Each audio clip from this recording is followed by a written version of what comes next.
Salamat sa bagong araw, Lord. Panginoon, maraming salamat sa bagong araw na ito.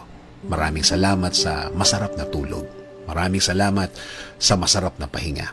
Alam ko po, Panginoon, na ako'y binantayan ninyo at inalagaan ng buong magdamag. Haharapin ko po, Lord, ang araw na ito na puno ng pag-asa sa aking puso't isipan, sa aking buong pagkatao, sa aking buong araw ngayon. Alam ko po, Lord, na hindi mo ako iiwan ngayong araw na ito at patuloy niyo akong sasamahan at bibigyan ng guidance.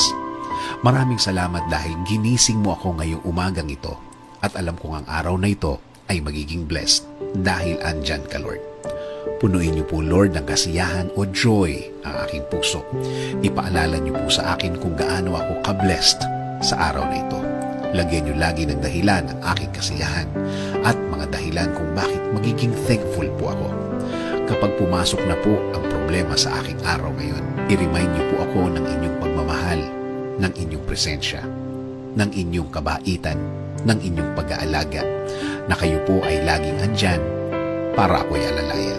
Kapag ako ay nanghihina, ipaalala niyo po sa akin na lagi po kayong andyan para ako'y tulungan, para ako'y alalayan, para ako'y alisin sa isang problemadong sitwasyon. Lord, kapag naalala ko ang aking problema, please remind me that you got me, that everything will be okay and fine. Please remind me also of my purpose. Kung bakit ako nasa mundo, kung bakit ako nabuhay, kung bakit ako andito para sa araw-araw, para paglingkuran kayo at mahalin.